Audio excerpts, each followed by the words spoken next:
Ces éléments qu'on devrait tous prendre en considération pour bien choisir sa crème solaire avec le retour des beaux jours et un soleil qui brille de mille feux, la quête du bouclier parfait contre les rayons UV est lancée. Mais face aux rayons des parapharmacies, difficile de s'y retrouver entre les indices et les mentions parfois incompréhensibles. Découvrez donc les explications scientifiques et les clés indispensables pour décrypter vos flacons et chouchouter votre peau tout l'été.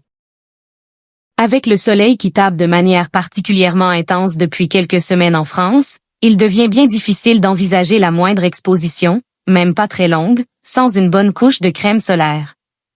Notre peau est en effet mise à rude épreuve dès que nous mettons le nez dehors. Les spécialistes de la santé rappellent d'ailleurs des seuils précis. À partir d'un indice UV3, notre peau commence à bronzer progressivement, mais dès que l'on atteint ou dépasse un indice UV6, le bronzage s'accélère nettement et le risque de contracter un douloureux coup de soleil arrive à vitesse grand V. Il est donc absolument crucial de protéger son visage et son corps. Cela dit, encore faut-il savoir choisir la bonne formule en comprenant précisément les étiquettes et les multiples indications techniques inscrites sur les tubes. Comprendre le SPF et la formule derrière les chiffres entre 30 et 50. Pour bien choisir, il faut d'abord se pencher sur les fameux chiffres 30, 50 ou 50+. Ce nombre correspond précisément au facteur de protection solaire, EPC ou SPF. Ce critère fondamental permet avant tout d'estimer l'efficacité photoprotectrice d'une crème solaire, comme le rappelle le site médical Doctissimo. Concrètement, il s'agit d'évaluer le taux de rayons UV que la crème solaire ne laisse pas passer à travers l'épiderme. Plus l'indice affiché est fort, plus les rayons solaires seront bloqués. À noter cependant qu'une idée reçue persiste, la protection contre les UV n'est pas du tout proportionnelle à la valeur pure du SPF.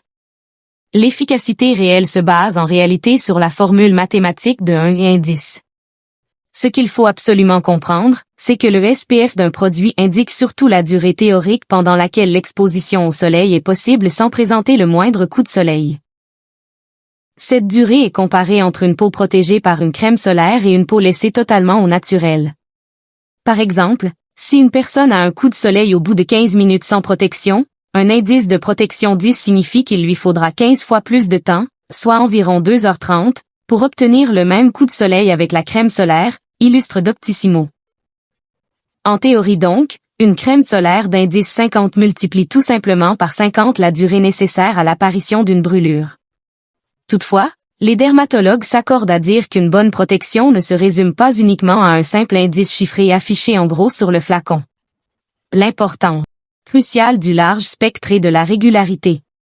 Pour une sécurité optimale, il est indispensable de se tourner vers une crème qui protège aussi bien des rayons UVB que des rayons UVA, car ces deux types de rayonnement ont des actions bien distinctes et nocives sur nos cellules.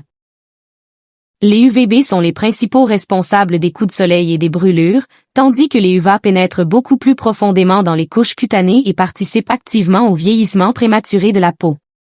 Le sigle SPF ne concerne en réalité que la protection contre les UVB. Or, les UVA sont tout aussi dangereux à long terme et contribuent fortement au développement du cancer de la peau.